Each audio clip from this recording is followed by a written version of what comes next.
الفيديو بتاعنا النهاردة القطايف وعجينتها من الأول للآخر أو من الألف للياء زي ما بيقولوا. وهنعملها بطريقة سهلة جدا وبحاجات متوفرة عندك في البيت. دبري ووفري عشان الأسعار الغالية. يلا بينا نشوف الفيديو. اللهم صل وسلم وبارك على سيدنا محمد وعلى آله وصحبه وسلم. أهلا بيكم حبايبي، عاملين إيه؟ يا رب تكونوا بخير وصحة وعافية. هنعمل مع بعض النهاردة عجينة القطايف. طبعا بره الأسعار نار. تعمليها في البيت بكوبايتين بس من الدقيق هتعملي كمية محترمة. عندنا مكونات بسيطة في كل بيت. عندي كوبايتين من الدقيق، عليهم رشة من الملح، وعليهم كمان نص معلقة بيكنج باودر، وعندي كمان معلقتين كبار من النشا. النشا ده بيخلي القطايف بتاعتي كريسبي وجميلة. وطبعا الشيء الاساسي في ده كله الخميره، ومعاها معلقه كبيره من السكر. طبعا هبدا ان انا انزل بالخميره الاول على شويه ميه ادوبها كويس. ممكن طبعا تسيبيها تغطيها لغايه ما تختمر، بس انا هشتغل بيها على طول. هجيب كده مضرب سلك، مش هستخدم، ممكن تستخدمي الخلاط. هبدا بقى ان انا انزل بالخميره بتاعتي، وهنزل اخد كده شويه ميه فيها. هبدأ ان انا اقلب كده بالمضرب السلك لغاية ما اوصل القوام بتاع الكيك، بس يكون ايه اخف منه شوية اهو بالشكل ده. ادي يا حبايبي لغاية ما نوصل للقوام ده.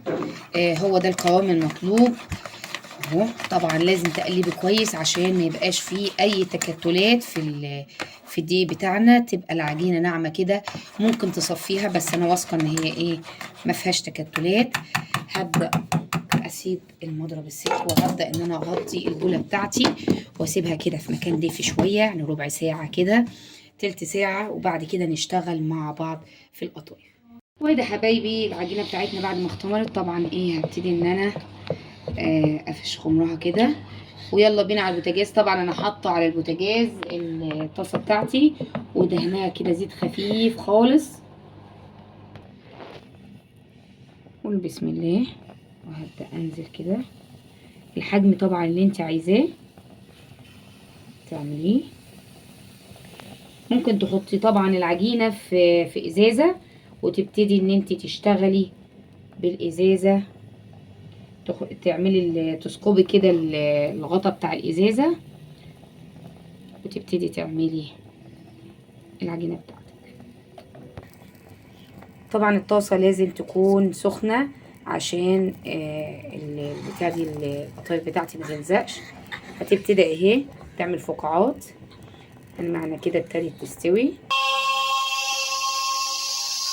ادي حبايبي كده استوت، وهو من تحت جميله جدا. طبعا مش عايزين تخلوها كده او اكتر مفيش مشاكل. طبعا هطلعها على فوطه مطبخ كده، وهبدا ان انا ايه تحشيها عجوه او مكسرات براحتك خالص. بس اديكي شفتي الطريقه سهله جدا وهتعجبك جدا في الطعم. طبعا ممكن تقليها، ممكن تشويها في الفرن. ازاي تشويها؟ ممكن تدهنيها كده بفرشه بتاع الزيت، بالفرشه الزيت هتدهنيها وتحطيها على طول في الفرن تحت الشوايه، تاخد من الوشين كده لون. وبعد كده تحط السيرب. طبعا السيرب زي ما انت عايزاه تقيل تعمليه كوبايتين من الدقيق لهم كوبايه ونص من الميه، وطبعا عصره ليمون، وتحطي كمان معاها ورقه فانيليا او معلش كوبايتين من الميه مش كوبايتين من الدقيق. كوبايتين من الميه ليهم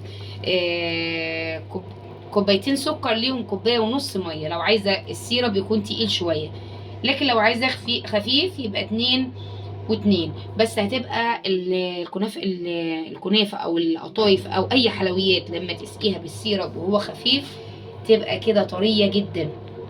انتوا شايفين الشكل الفقاعات ان هي كده ابتدت تستوي. هخلص واقلي شويه كده وارجع لكم.